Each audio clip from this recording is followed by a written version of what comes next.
Good evening, everyone.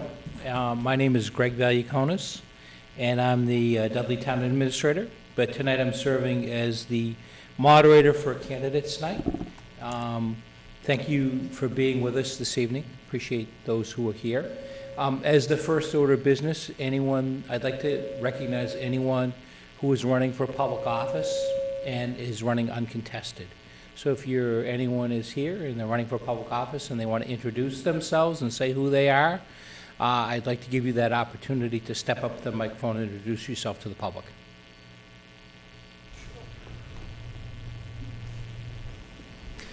Good evening, everybody. My name is Chris Starcheski. I'm running for town moderator.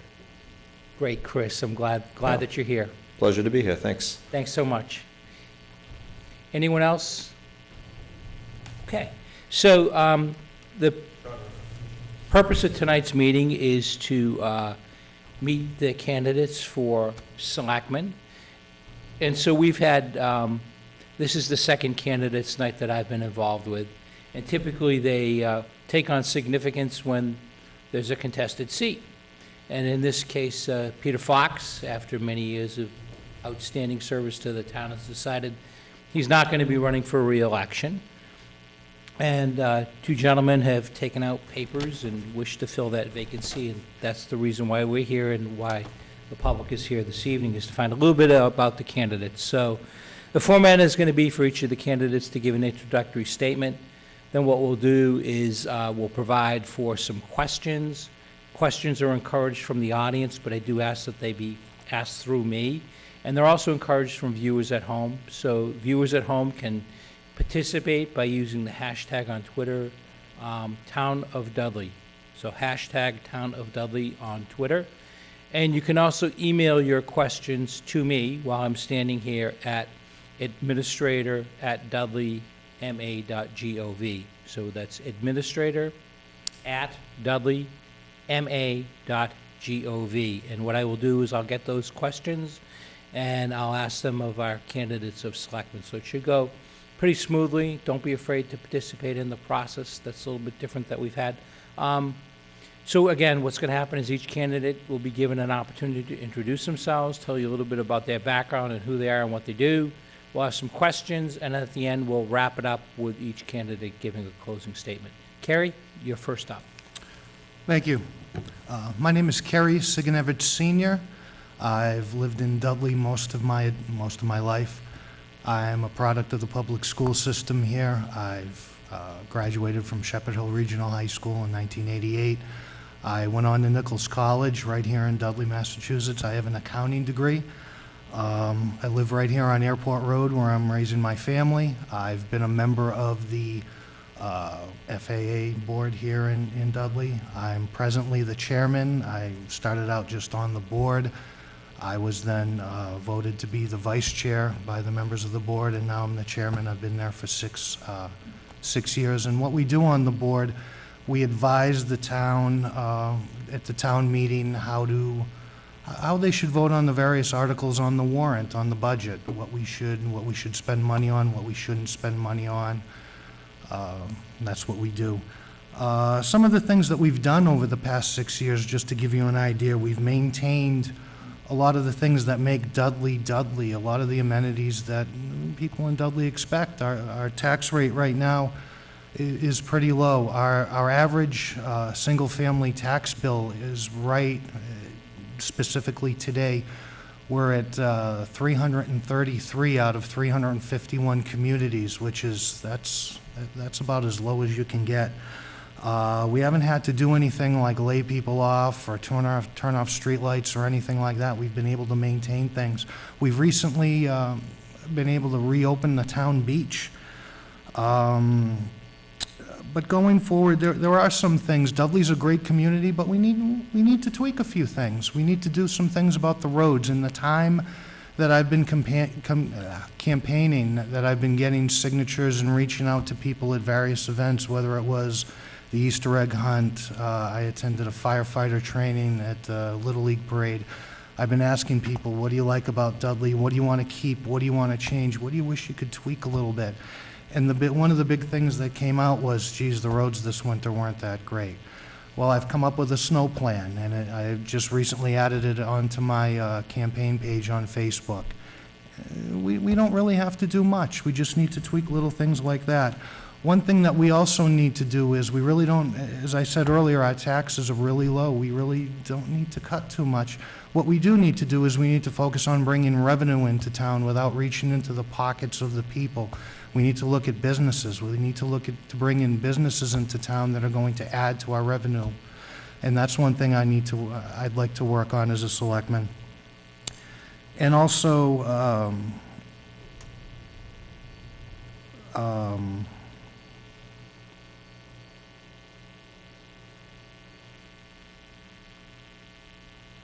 yeah, and that's all. I feel like I've got the experience, I feel like I've got the education, and I'd really appreciate your vote on June 12th. The polls will be open from 7 a.m. to 5 p.m. 8 p.m. 7 a.m. to 8 p.m. 8 to 8. I'm sorry. 8 a.m. to 8 p.m. I'm trying to make Aura work harder. I apologize for that. And that's all I have to say now, and I look forward to answering any of your questions. Thank you. Jerry? Good evening, I'm Jerry DiDonato. I'd like to thank everyone for being here this evening. To our moderator, Mr. Balakonis, and to all who signed the petition to get me here, a sincere thank you. I am truly honored to be considered as your selectman for the great town of Dudley, Massachusetts. For those of you who knew him, although we may not always have agreed politically, I'm sure my Uncle Tony is looking down right now and very proud of this. Either that, or he's thinking, Jerry, you don't know what you're in for. Anyway, as many know, I'm new to Dudley as a resident. And though I have owned land here for upwards of 30 years, Dudley is where I dreamed of building my retirement home. Over the past several weeks, I have talked to many residents and business owners who have expressed concerns over money for the town, taxes, slow growth, and the condition of the roads. I am not an insider nor a politician by any means. But what I can tell you is, I have worked hard my whole career, with my hands owning a successful flooring business for 8 years. I now work for a multi-billion-dollar Fortune 500 company that I have been with for 22 years and a member of their management team for 10. The two departments I manage generate $7 to $8 million each fiscal year. I have 8 full-time and 6 part-time associates I am responsible for. I firmly believe that running a business and running a town are one and the same. I'm not afraid to dig in and work for what I believe is right and just, and will always tell you just like it is.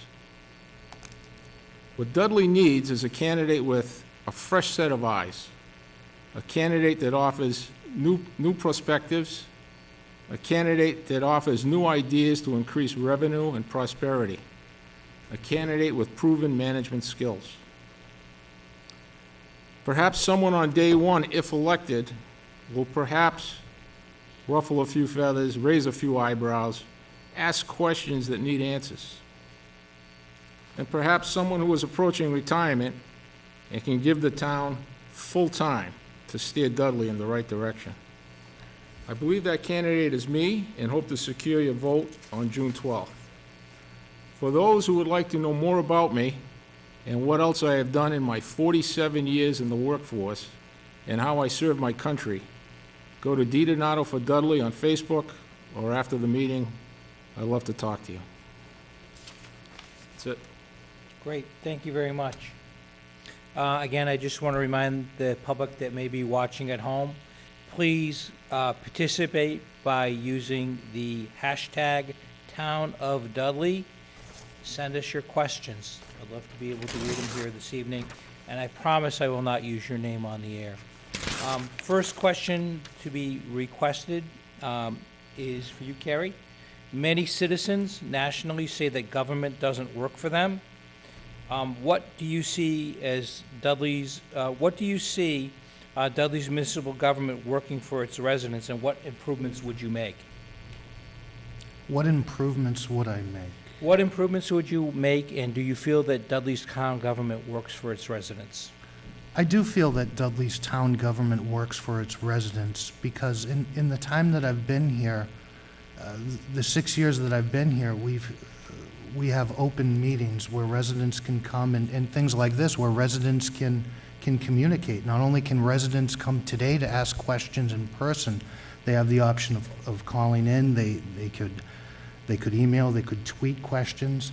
During a town meeting, I've never seen, at every town meeting that I've been involved in with the FAA, which has been 12. There've been 2 town meetings, 6 years, 2 times 6 is 12. I've never seen one person that has wanted to speak or be heard that has been denied. At any selectmen meeting that I've been a part of, not one person has been denied to speak. At every FAA meeting that I've been at, whether I've been the chair, vice chair, or a member of, not one person has been denied the opportunity to speak. So I think that Dudley, as a matter of fact, dare I say, there have been people who have been allowed to speak too much at some selectmen meetings.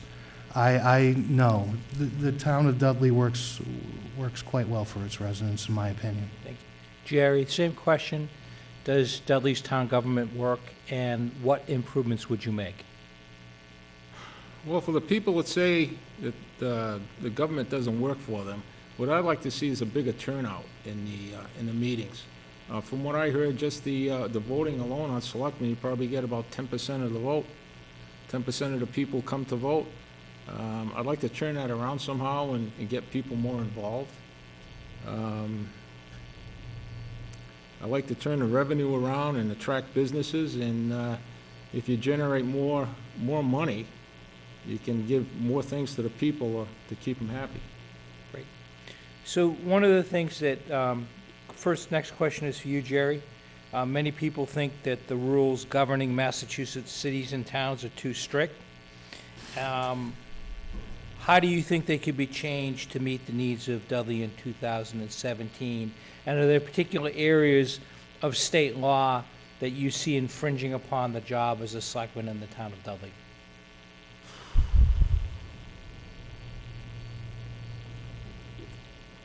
Well, that's something they'd have to present to the selectmen and maybe get a discussion going on this.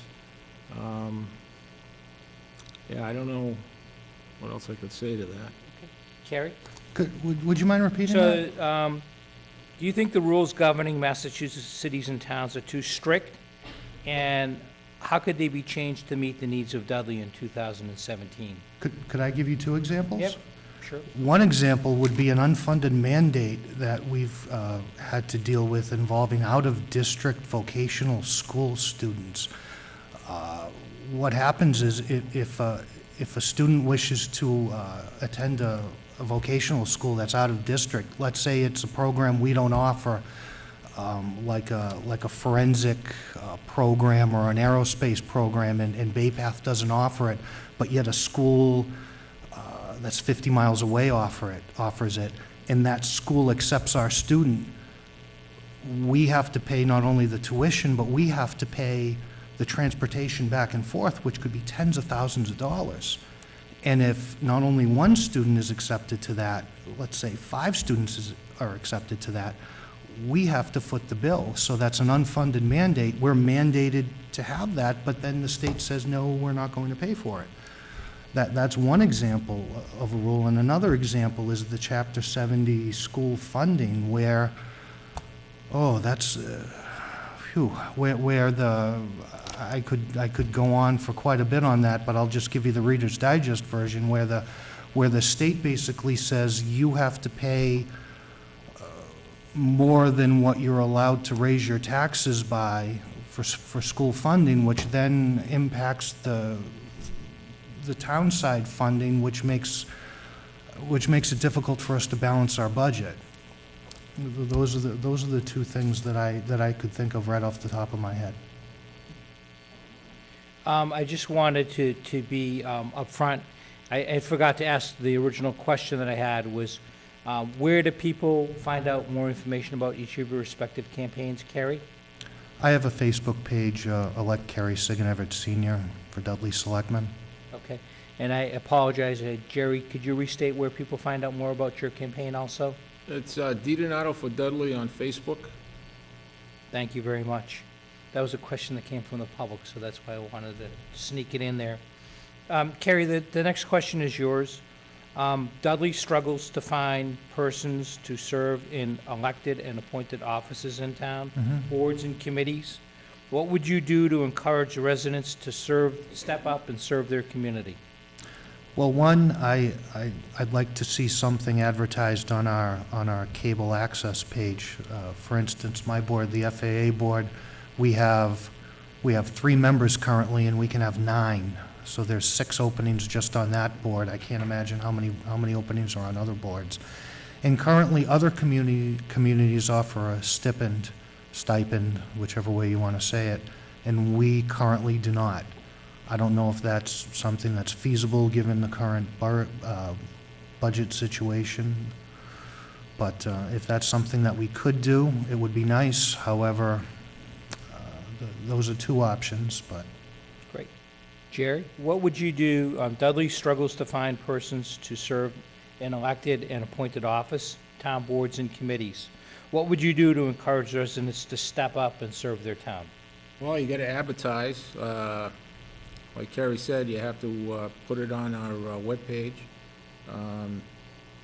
Webster Times, and it would be nice to offer a little compensation for it, too. Any questions? Those who are here present, I want to take the chance to recognize you. If you have any questions, step up to the microphone. If at any time you have a question, you want to ask a question of the candidates, just put your hand up. I'd love to recognize you and have you step up to the microphone and speak.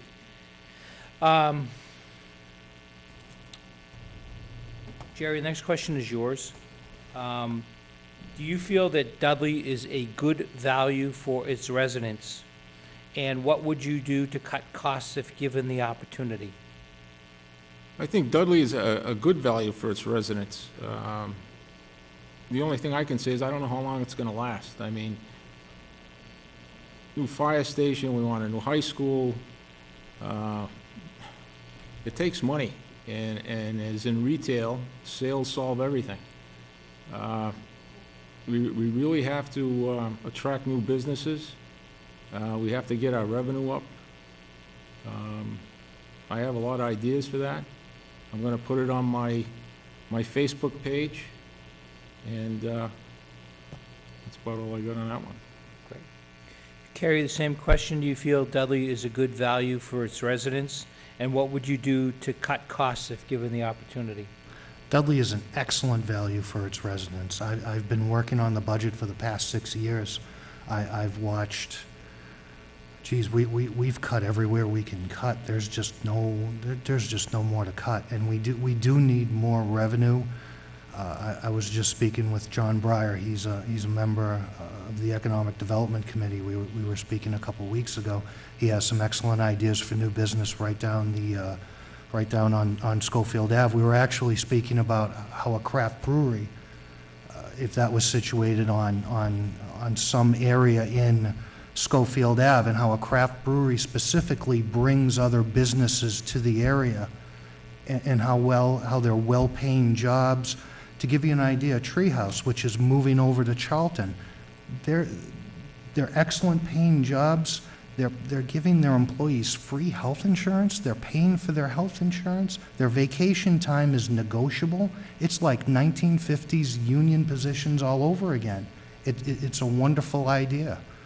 And that's just an idea, and I enjoyed my conversation with him because a lot of, and I don't like using the word politicians because I'm not a politician, but a lot of people like to talk about we need jobs, we need to cut taxes, but the conversation I had with him was real things that can really happen. And that's just one idea, but there's so many other ideas in town that are in the beginning incubation stages, and it's so good that we've got that Economic Development Committee that's starting. Next question is kind of a follow-up to where you've already gone. Carrie, it's yours. Dudley's tax base is 92.3% residential. Mhm. And what would you do as a selectman to encourage growth of business and industry in our community? Well, I kind of just said some of that there. Right. But in addition to that, I would look to, well, I'm going to answer this two ways. In one way, we just had Webco expand. We have other businesses in town. We have Hanky Sass, we have Gentex. Can we encourage them to expand? It's easier to get an existing business to expand than it is to get a big business to come here and set root in to break ground and start. Another thing is, we've got Nichols College right in town. We've got a business college right here, and I'm an alum of them. Who better to start a partnership with them to just get something going? There was some discussion a few years back about a pilot program with them, and that never really came to fruition. But I'm thinking, why can't we get something going, some sort of a partnership? We've got all these students and all this staff there. Is there some sort of business in town that they would patronize? I mean, is there something that the students would want in Dudley that we don't have? I don't know, a taco shop, wings, some sort of a place, something. Where do their parents stay when they come to visit? Would a small hotel work somewhere? I mean, the closest hotel is in Auburn. There's one in Auburn, Sturbridge. There's nothing really in between. I've got to figure there's got to be someone there that needs to do a paper to get a master's degree. There's got to be something. What's the worst that could happen from a discussion? And if I was elected selectman, I would seek someone out there to have a discussion to at least, I don't know, see if something could happen. Thank you, sir. Jerry, same question. Well, I want to say you'd probably have to offer some tax incentives for businesses to get them here. Maybe some zoning changes of property. I mean, we have a lot of agricultural land. Probably have to open it up. You have to make everything look more attractive. And if I'm elected, I'm going to do my best to get more businesses here to get the revenue up. Sir?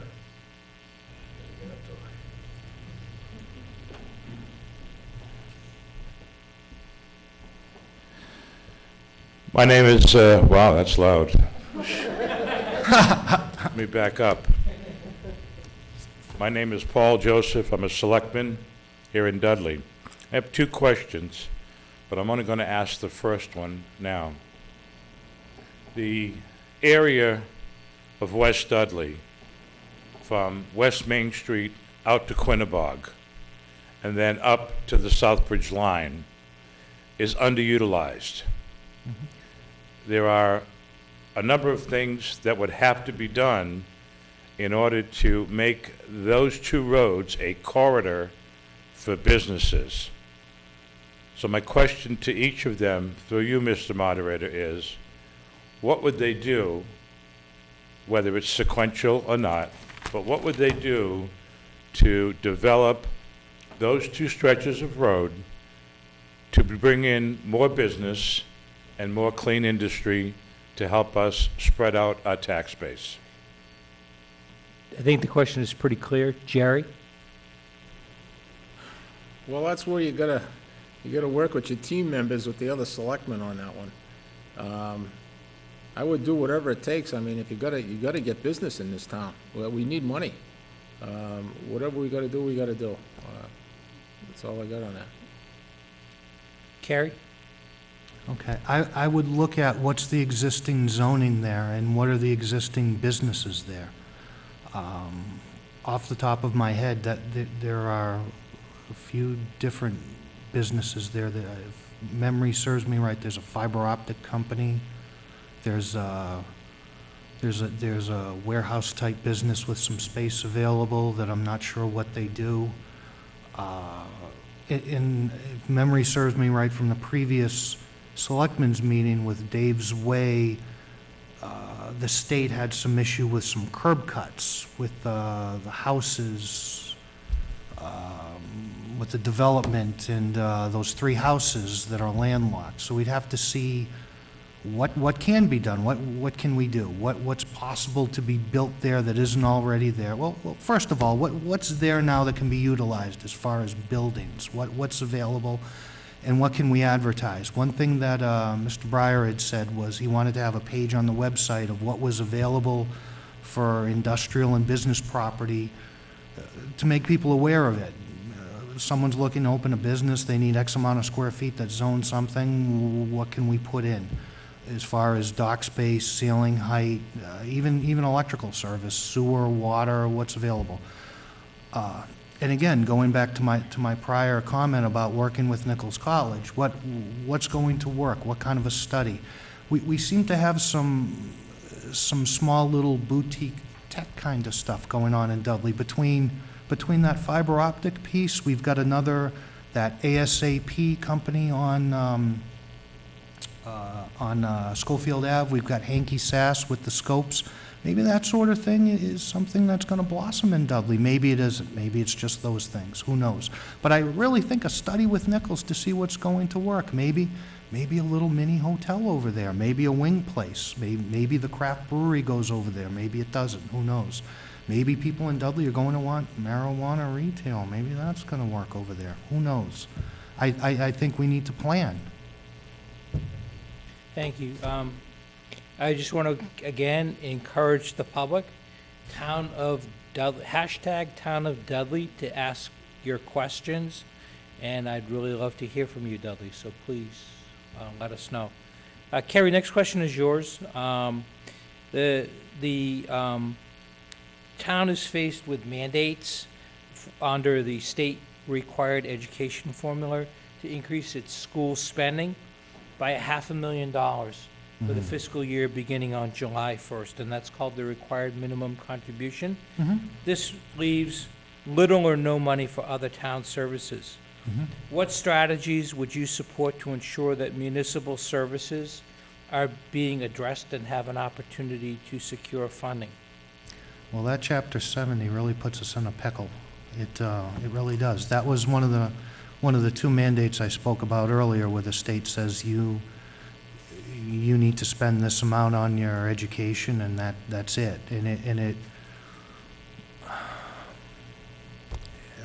We need to do one of two things. It just comes down to one of two things. We need to lobby our state officials to get that changed, or we need to bring in more revenue. It's one of the two things, preferably both. I have existing relationships with Senator Ryan Fatman and Representative Durant. I was just speaking with them both this past weekend at the Little League Parade. And one thing that I've learned from Mr. Fox, the outgoing selectman, he does this every time I see him when he's with them. He speaks with them for about 5-10 minutes about matters involving the town, and then he lays off of them and he talks about other things. And during that 5-10 minutes, he specifically talked about this Chapter 70 issue. So I think we need to lobby those state officials to get them to ease up on us from these mandates that we just can't afford. And on the other end, we need to work on bringing businesses, not just for the sake of bringing businesses into town, but we need to bring businesses into town that are going to bring revenue to give our taxpayers, our residents, a break from all of these tax increases. So Carrie, as a follow-up, it's been reported in the newspapers that the Dudley Charlton schools will be looking to put forward an override question next year of an unknown amount. And then looming on the horizon is a plan for school construction. Would you support those proposals at this time? Well, I think we've had a policy in town of allowing the voters to make up their own minds. What I think I do is what I've always done, is I've scrutinized whether it's been an override or a debt exclusion, and the fire station has been no exception. I don't think it's been a secret that I scrutinized the fire station before it went up for the question. But I supported it in the end, and I support the voters' right to say yes or no. I mean, we're adults here. Everyone has the right to look at the facts and decide where they want their dollars to go. Great. Jerry, let me repeat the original question, and then I'm going to ask the same follow-up question that I did of Carrie. The required school spending for education for the fiscal year beginning on July 1 is up $500,000, and it's called the required minimum contribution under education reform. It leaves the town with little or no money for other municipal services. What strategies would you support to ensure that municipal services are being addressed? Well, this is where it comes. You have to be really good friends with the state. You have to have good negotiation skills to talk to the state about the Chapter 70. Not only do you have to attract new businesses, you have to get families in here too, and we got to have a new high school. I mean, a lot of people want to go to a town with a good education system. It is up to the voters whether they want to opt for that or not, but I don't see how you can help but not have it. So the follow-up question that I asked, and you touched upon it a little bit, is it's been reported that the Dudley Charlton Schools will be putting forward an override question a year from now, and looming beyond that is the possibility of a debt exclusion for new schools. What would be your position on both of those requests? It's up to the voters. I really think you have to attract people. Yeah. I just want to shift gears a little bit. As you know, the last year and a half, Dudley has been very much in the news, both locally and nationally, as a result of the proposed cemetery on Corbin Road. It's involved a lot of effort of town officials and residents. And as part of the reporting on the project, Dudley was portrayed as being racist and violating the civil rights of others. What would you do as a selectman to bring this community back together? And do you have a position in terms of how Dudley was shown in the media over the last year and a half? Your question, Jerry. Yes. Boy, that's a real tough one. I think we did the right thing.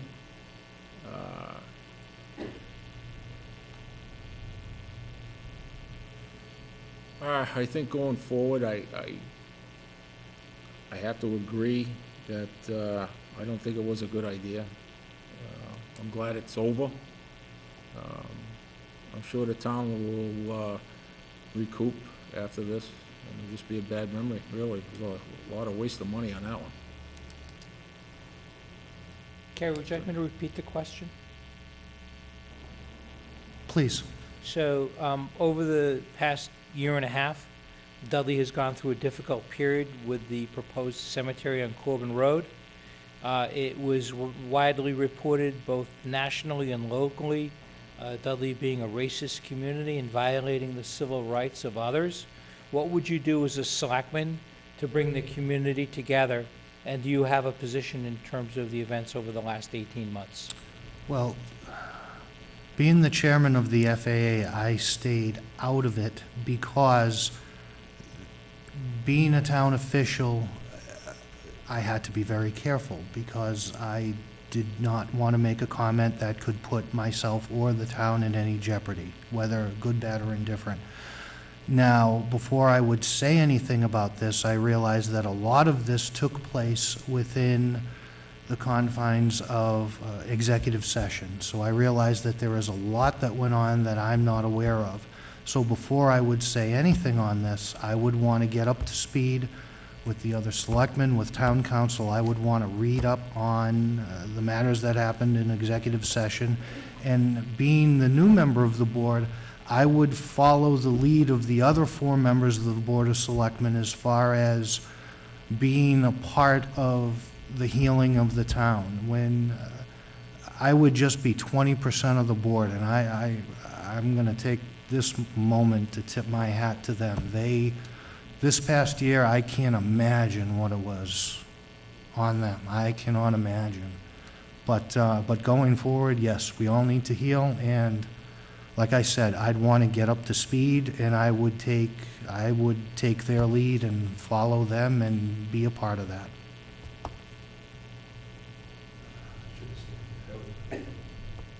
I hope that answered your questions. Yes, thank you. I'll start back here. I'm glad I wasn't up there to answer that question. Yeah. I really am. Like you, Kerry, I didn't say much during the issue.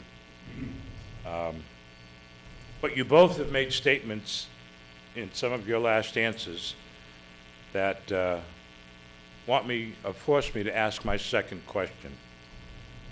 As a selectman, you're one of 5. You have a whole 20% say in what happens. So my question to you is one of integrity.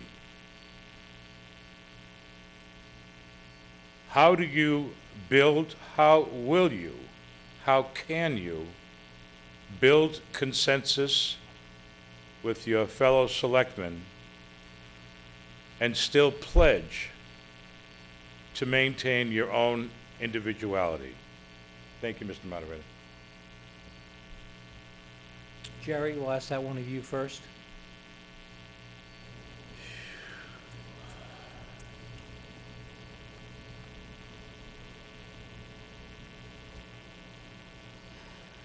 This is Want something, me to repeat that? yeah, I think, yeah, go ahead. It's How do you build consensus? Thank you. While Still remaining, maintain your individuality. there you go.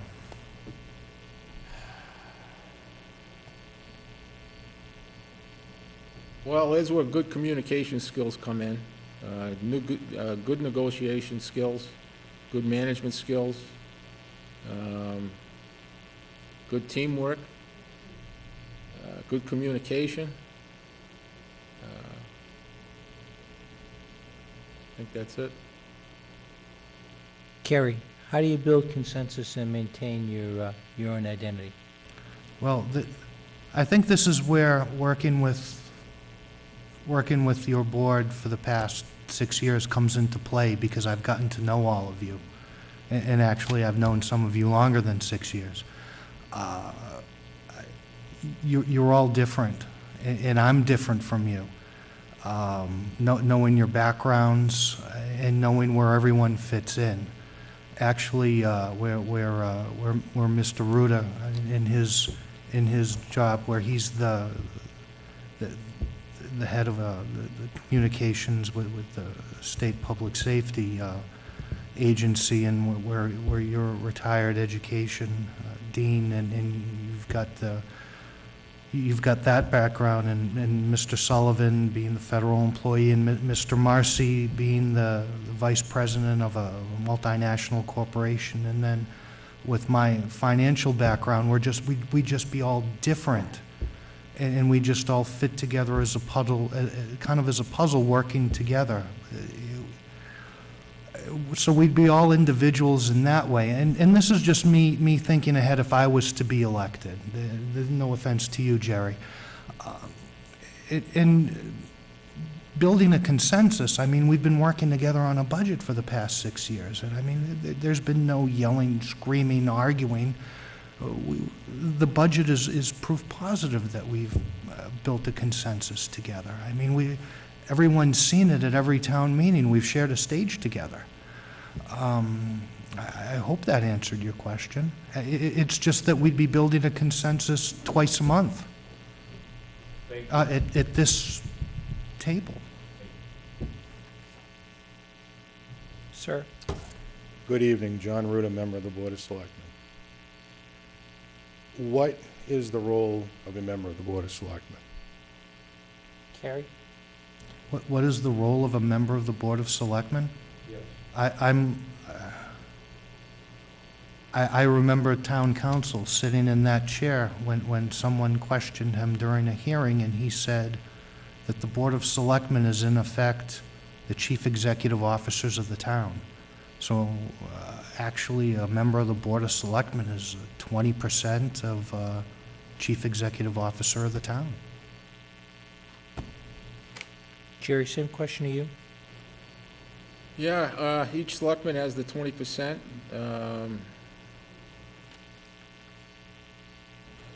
Our job is to settle problems, issues, work as a team, and make sure the town has everything it needs. It's a big undertaking. Great. Thank you. Thank you very much. One of the things that you would face as a selectman is requirements under the Massachusetts Public Records Law, Massachusetts Open Meeting Law, and such. How would you get up to speed in terms of understanding what the legal requirements are under these and other related laws? First question, I'll turn over to Jerry. Could you repeat that again? So, one of the things that you will face as a selectman is requirements under the Massachusetts Public Records Law and Massachusetts Open Meeting Law. These are state mandates and requirements for all elected and appointed officials. Could you describe how you would increase your knowledge and get up to date on these laws?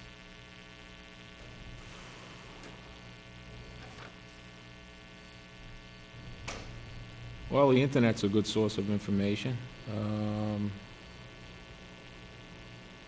Talk to colleagues. Oh, yeah.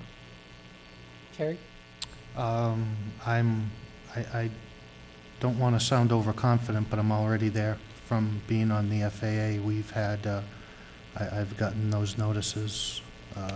I've attended a couple workshops, and I've gotten the leaflets and what have you, and I've done quite a bit of reading.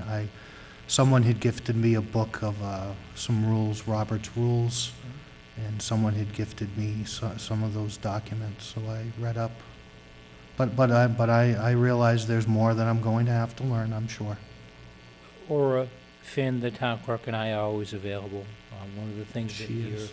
required to do is you're required to sign off on the ethics law, the open meeting law, the public records law. All of these are mandates and requirements, and we would be happy to bring you up to speed on any of the legal requirements associated with the law. But one of the pieces of the law is violations are subject to monetary fines. So Dudley has been fined in the past, not the Board of Selectmen, but other boards and committees. How do you feel about that? Kerry? How do I feel about that? Yeah, how do you feel about that? Do you feel that a town should face a civil fine for violation of an open meeting law complaint, for example?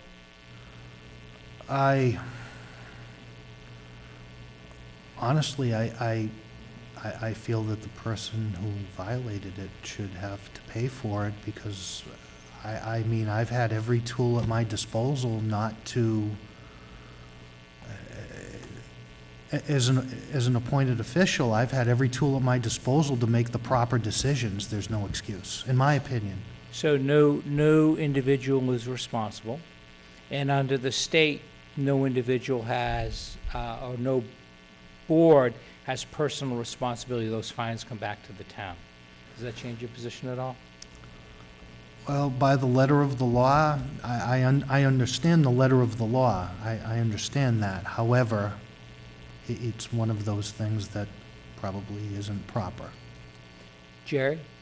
Yeah, it's good. You gotta go by the letter of the law. If you're gonna have to pay a fine, and the town has to pay a fine, Welcome to the crazy world of town government in Massachusetts. Right.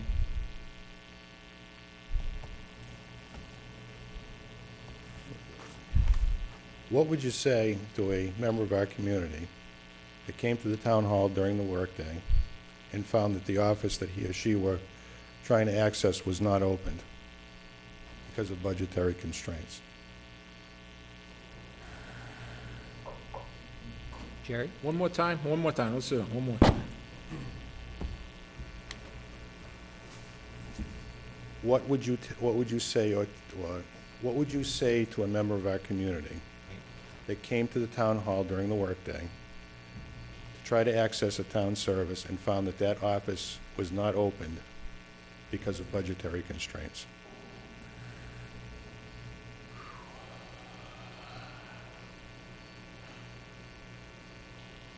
Boy, I hope that never happens. I mean, it's, wow. They came to the town hall, but it was closed because of budgetary restraints, right? If I was a selectman, I'd probably try to. You're gonna get the phone call. Right. I'd probably try to handle it myself on the phone. I mean, I hate to turn away any citizen. Well, you have to explain to them what's going on. You have to be forthwith, and it's a real good question. Carrie? You explained to them that we had to make cuts, and this is where we made the cut. And we apologize that you were inconvenienced. This is the time that the office is open. Please come back during normal business hours. If you do not like this, please attend a meeting, please vote, please help us to change this. The town of Dudley, I'm sorry, Rich? Oh, I've awoken him. Pulling at the cable knit sweater and it's unraveling. So if I could add to that, for those of you who don't know me, Rich Carmignani, the most popular tax collector in Dudley. I'll circle back around to Mr. Ballyukonis's first department head meeting.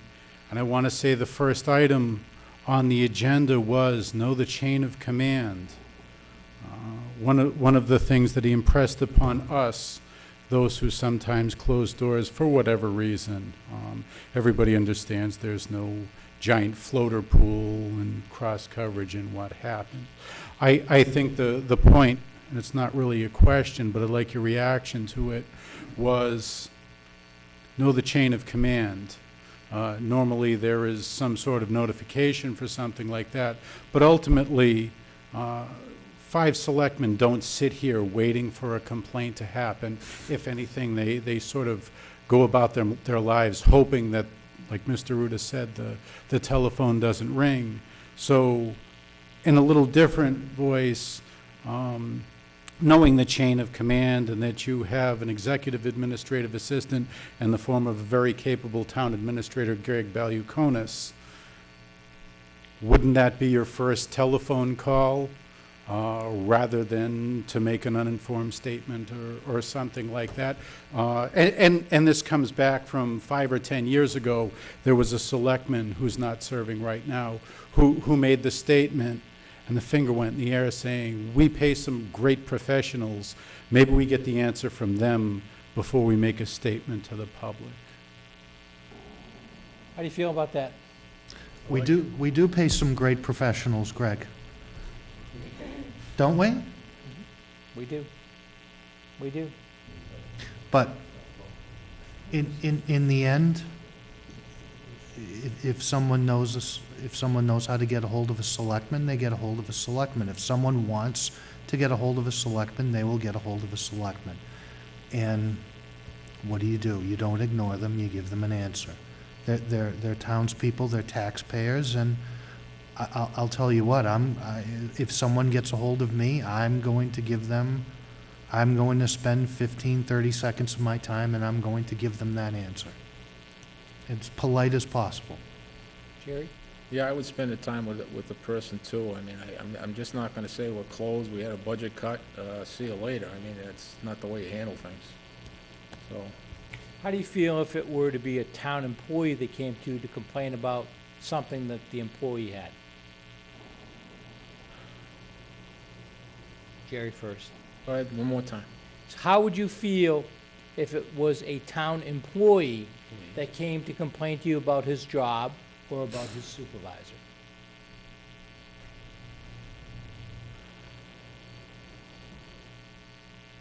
Who's above his supervisor? Who's the boss of that? The selectman? Sometimes There's gotta be a chain of command here Dudley's somewhere. case, it could be an elected official. Mr. Carmignani is an elected official, and Ms. Finn is an elected official. But people don't really necessarily know that. They're gonna see you as a selectman, and they're gonna go to you to get your ear. I'd take it under advisement, and I'd get together with my my team and get some answers. I don't think I could give the answer right away. I would definitely do a callback on it.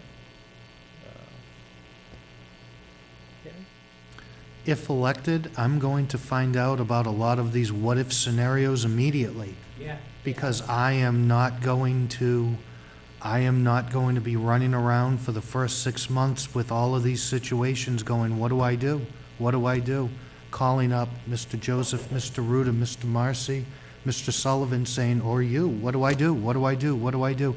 I'm going to, whether it's you, Mr. Valiakonis, or someone else, and I'm going to say, hey, can we spend an hour or two and let's go over a bunch of these situations so that I don't have to waste anyone's time on a Sunday at 10 a.m. Let me know what the chain of command is. Let me know what policies are. Let me know about the top 10 most frequent calls are that I'm going to get, so that we can nip this all at the bud. Any other questions in the audience?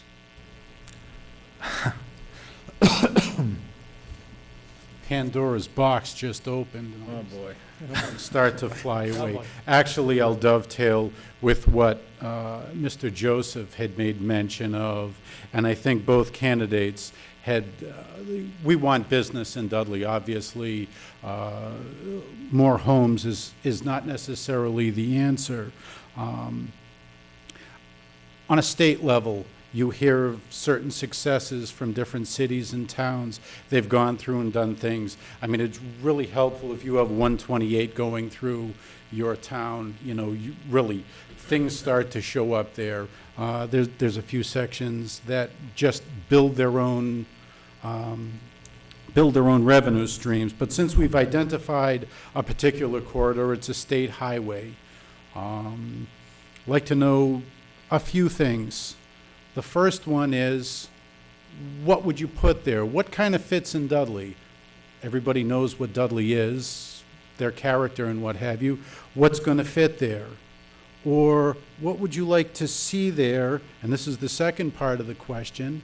How much money would you be willing to spend to make the improvements? Specifically, gas, underground electric, water, sewer.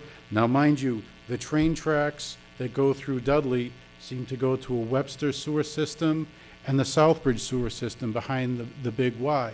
So you have sort of an opportunity there where if you can't get a water sewer line there, you're not too far off. But I guess the nice one, the little sorbet question, what would fit nicely on the way to Southbridge? But the tough one is, would you be willing to spend $100,000, $200,000? Maybe it's $1 million between Dudley, Southbridge, and a section of Connecticut to go through that. So I'd like your opinion on that. I can't remember who answered the last question first, so, Wasn't that one? yeah, it was. Yeah, So, that's a long. so, Do you want me to go? Yeah, I'll go first. I think you'd have to get a commitment from someone. If you're going to spend that kind of money to put sewer to go to Southbridge or to Webster, I think you'd have to get a commitment from someone for something pretty significant. I mean, and they would have to front some of that, if not most of it, if not all of it. I don't think we're going to do that for another coffee shop. I don't think we're going to do that for another gas station or for another something. I mean, if we're looking at what are we looking at? Are we looking at a, I mean, I don't want to talk about Field recreation. of Dreams, Kevin Costner, if you build it, it will come. As Mr. Joseph said, it's a very nice wide stretch of highway. You can get your trucks in and out. The idea is the town presumably would lay out some seed money saying, Okay. a quick estimate would be we have 25 spots, of which 5 are shovel-ready. Another half a dozen might require a little bit. So it's, how far would you be willing to go to sit there and make sure that that's the next place that was developed? First step, a study. You need to plan. You need to plan, you need to plan, you need to plan. You can't just, I mean, we're Dudley. We don't throw dollars, we throw nickels, and we squeeze them until they're screaming before we throw them. So we need to do a plan. I'm going to go back to what I said, how many ever minutes or whatever ago. Let's talk to Nichols. Let's get someone who's looking to do a master's thesis or something, or even someone who's willing to do a plan to see what would go there, what would work. You know, I like the idea of hitching on to the train tracks for the sewer. That would open up some things, because sewer is not, I learned that at one of the selectmen's meetings, sewer is not going up Tufts Hill.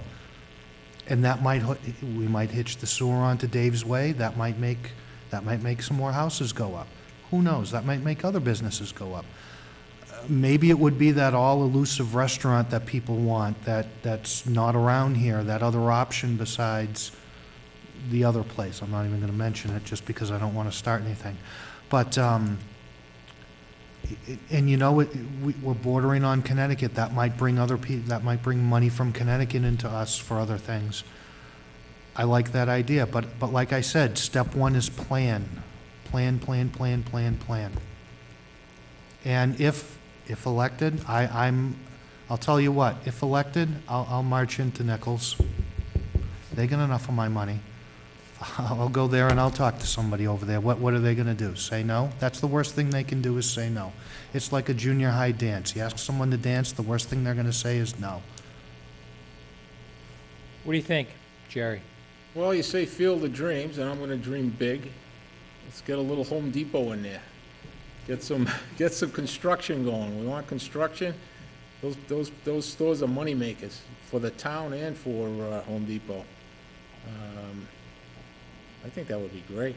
I know I work in a Natick store. They generate like $80 million a year out of that store. It's just a money maker. That would be my call. Finally, Paul, I'm sorry. Go right ahead. My last question. As a psychologist, I like to close most interviews with an oblique question that's pretty simple.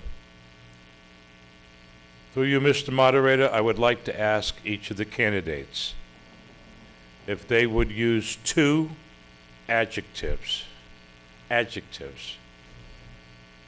that they believe people accurately use to describe them.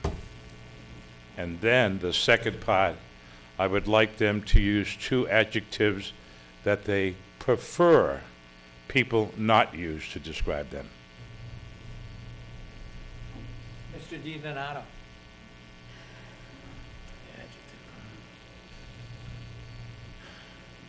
Well, I'm a hard worker, I'm a go-getter, I'm self-sufficient. I like to think out of the box.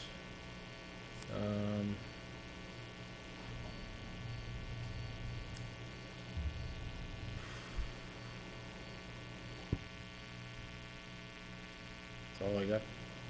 The second part? Second part was, what do you wish words would not be used to describe you?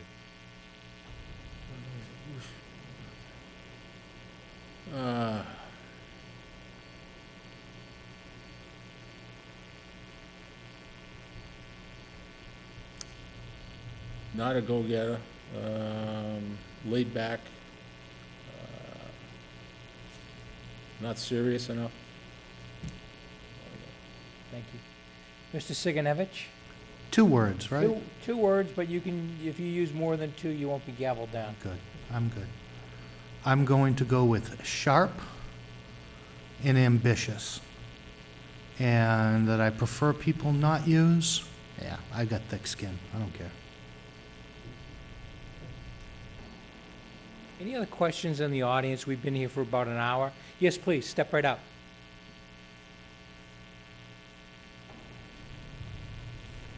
Mary Sansucci, if either one of you had a crystal ball and could look into it, where do you see Dudley in 50 years? And where do you see Nichols College in 50 years?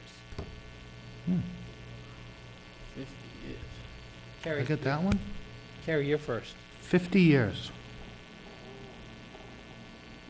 You know, Mary, you triggered a memory for me. There's a stone block that was taken out of one of the mills, and I think it's the town motto: all was others, all will be others.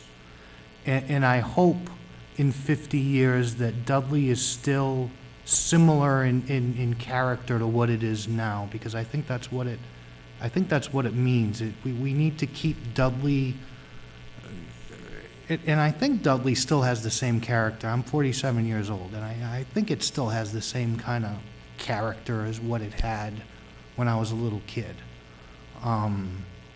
And I think it still will. I'm going to work for that. I really am. Nichols College, when I went there, it's grown a little bit, but it's still the same. It's still the same. I think 50 years from now, they might grow a little more. They might change a little more. I think they've added a few more majors, but I think it'll still be the same. I think, this is a great place. So a couple of little tweaks here and there, I think it's all going to be the same. Roughly the same. I mean, maybe jet-powered cars. Yeah, that's about it. I hope that's what you wanted to hear, because that's what I want to see, and I hope that's what you want to see. Jerry, where do you see the town and the college in 50 years? Well, the town, with the right leadership, I want to say it's going to be very prosperous. I want it to be the envy of other towns. I want to have a surplus. I'd like to see the town have a big surplus of money. It's all about money. Nichols, I think the tuition is going to go up on it. I think there'll be a bigger influx of students. I see additions going on in that place. And I hope Dudley stays the way it is, just a beautiful town. I mean, that's one of the reasons I moved here. It's just gorgeous. If we work at it, I think all these things will happen.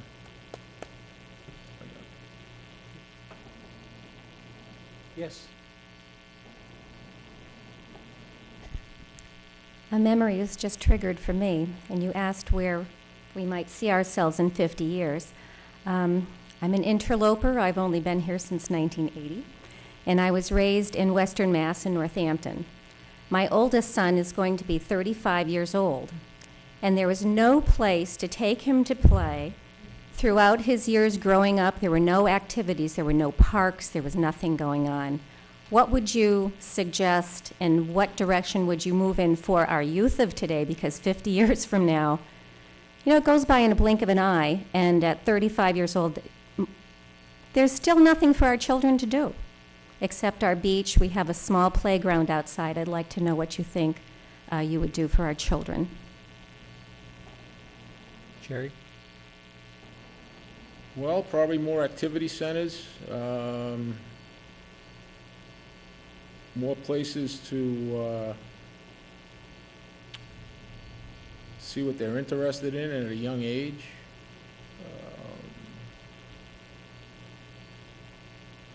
That's all I can think of right now. Carrie? One thing, well, a couple of things. We've got this nice little playground over here that I see a lot of people take advantage of, but that's just one thing. We've got the beach now. I see that some communities have splash pads that they have outside the beaches, and I know those cost a little bit of money, but that comes from we've got to bring in more revenue. Another thing that's taken off are these disc golf courses.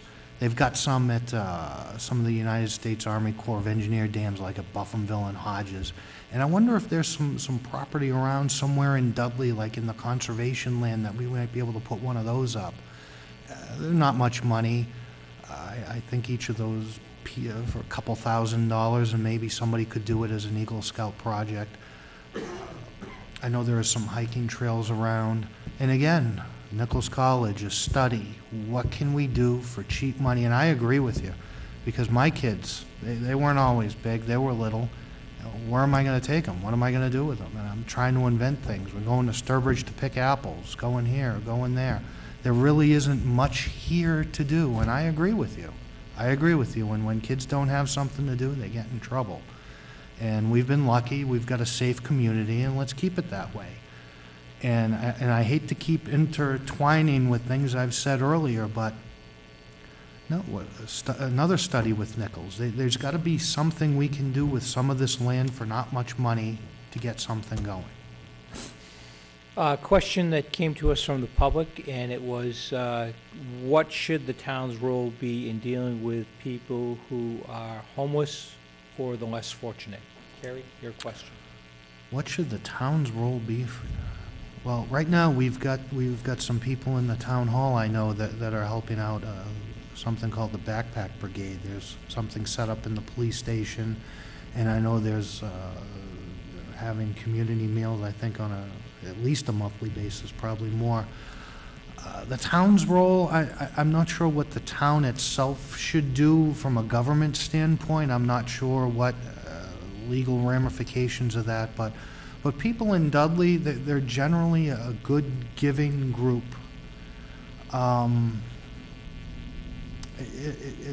Again, from a government point of view, I'm not sure, but I know,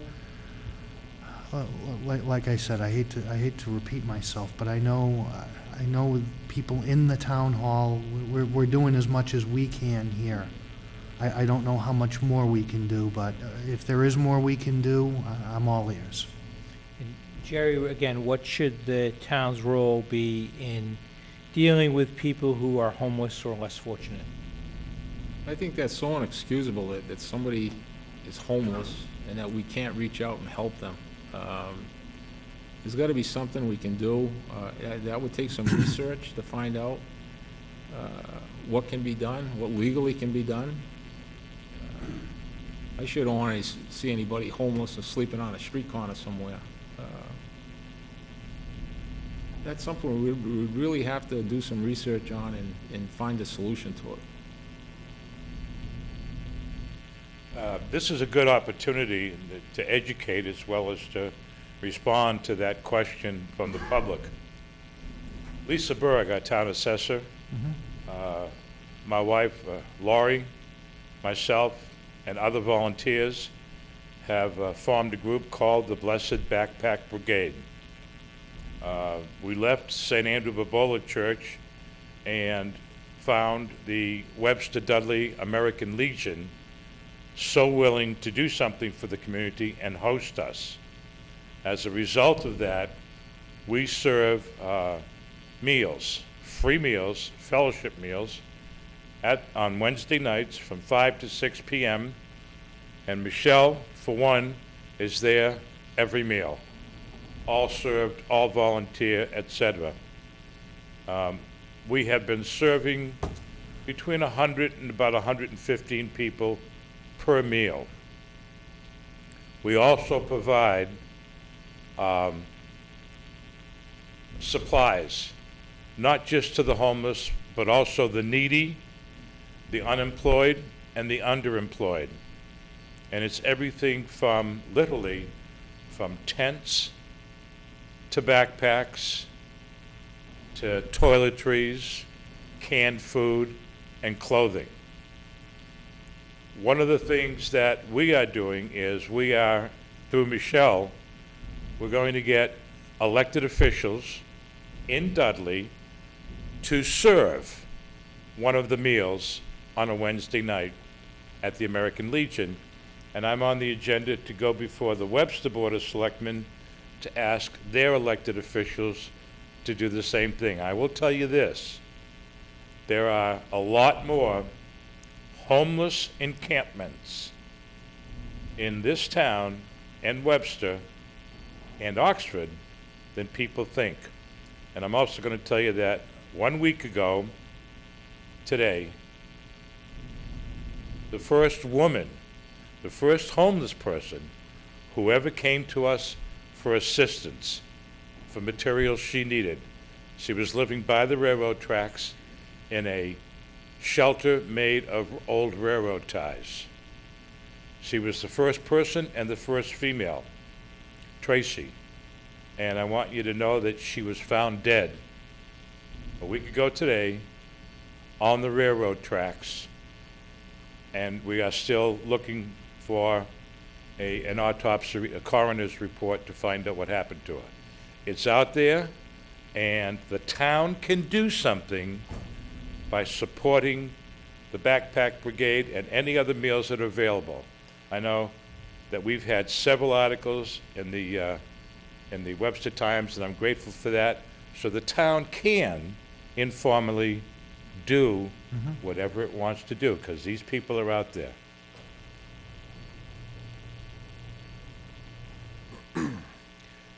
One of you will be our next selectman. Here's the stark reality. Here tonight, it's very easy for either one of you to say, sure, I'd love to pay for a new playground, or a disc golf, or to build a homeless shelter, or to do anything that sounds good tonight in the next 10 minutes. The stark reality of serving on that board is you have to make funding choices. So what are your priorities? Go ahead. Yes? I'm up. Yes, sir. I'll tell you what one of my priorities, and I found out about it when I went to get a hanging basket at the fire station during the Mother's Day flower sale. On the town meeting warrant coming up is they've got 10 sets of fire gear for $19,900 that we don't have the money for. Now, these sets of fire gear, they expire in 10 years. They're expiring in a month. And you can take a flashlight and put it underneath the fire gear and the light comes right through. There's holes. From friction, they're wearing away. When I went to their training, they do this thing where they take the tank that's on their back and they kind of shimmy it off and they bring it to their side. And they can, like if they have to get through a wall, like if the window or door or whatever, they can just blast through and they go in between 2x4s. Men and women, there's a woman there, and believe me, she can sling a ladder up the side of an outside wall with the best of them. They take the tank and they go in between the 2x4s, in between drywall, and these suits are just falling apart. And I'm looking at this thinking, if they're in a fire, this fire is just going to go right through the jacket. And I asked them, what do you wear underneath? And oh, whatever I'm wearing now, t-shirt, fleece pullover. I just put the gear right over it. It's only $19,900 and we don't have the money for it. So, yeah, I'd love to get a playground put in. I'd love to. I know you might be able to hear the HVAC unit in here. I know the HVAC unit up top, the air conditioning is kind of going fritzy. There's other things on the warrant. And Jerry, no offense, I know you're talking about a surplus, but I don't know how we're going to get a surplus when I'm seeing these fire suits with holes in them, and there's other things. We got a police cruiser that sounds like a popcorn maker going down the street, and I know that's going to be coming up soon. There's just so many things and not enough money to go around. That's why I can't stress enough. We've got to find new sources of revenue because there isn't any more places to cut, and I don't want to. We can't be going after homeowners for more taxes going up, and I hope I answered your question, because I mean that hole in the suit just really bugged me. Sorry. Jerry? No, I got to say, and I've always said this, even in the Webster Times, that safety and security of Dudley is number one. And you have to find money to buy the proper equipment, have the proper staff. That's the number one priority. I mean, who's going to want to come here without adequate safety and adequate security? You're not going to get any businesses. You're not going to get any family. That's number one. We do. I think Dudley's not in too good a shape. We need money. And it all comes down to businesses. It really does. We're going to have to start thinking out of the box here. So. Great. It's almost 8 o'clock, and we're going to lose our audience at 8 o'clock. So what I'd like to do is have an opportunity for both of our candidates to provide a closing statement. And what we're going to do is we're going to start off with Kerry and allow him to make a closing statement, and then we will go to Jerry and give him the final opportunity to make a statement also. Hi, I'm going to make this super brief. I think I've gone over I've gone over that. I've been on the FAA for 6 years. I've been on the board. I've been the vice chairman. I've been the chairman. I've gone over my education. I've graduated from Shepherd Hill. I've graduated from Nichols. I've gone over all the places I've been, everything I've looked at with the town, with the fire station, the Little League. I've gone over my experience. I've gone over just about everything. I'm ready for this. I can't stress enough that I'm ready for this. The election's June 12th, and the polls are open from 8 to 8, right, Aura? Yes. And I thank you. And I don't want to keep hammering on all the points that I've hammered on this evening, so I just appreciate your vote then. Thank you very much. Thank you. Jerry? Well, I just want to say, since Kerry's bringing up graduations and stuff, I graduated 2 years from a trade school. I was a welder for 25 years. I went to night school. I graduated from Assumption College in Worcester. I have an associate's degree. It is true I haven't served on any committees, but I am a hard worker. I am fair. I am honest, and I have proven management skills. Dudley needs one who will not just hear the concerns of the residents, but will actually listen to them as well. The people of Dudley deserve a community that will grow with their family and preserve all they've put into it. These aspects shouldn't be simply considered, they should be accomplished. I will be unafraid to make you proud. I ask for your vote on June 12th. Thank you. Thank you. That concludes our candidates' night this evening. I want to thank those who came and those who watched on TV at home. It certainly has been an enlightening evening with two excellent candidates, and I would put out my last plea to the citizenry is there is a place for you to serve this community, not only in an elected but also an appointed capacity, and would encourage those people to come forward and serve, and your community needs you. I want to thank both Jerry and Kerry for their time and commend them for being here, and I wish them well in the election. Well done. Thank you. All right, brother, same here.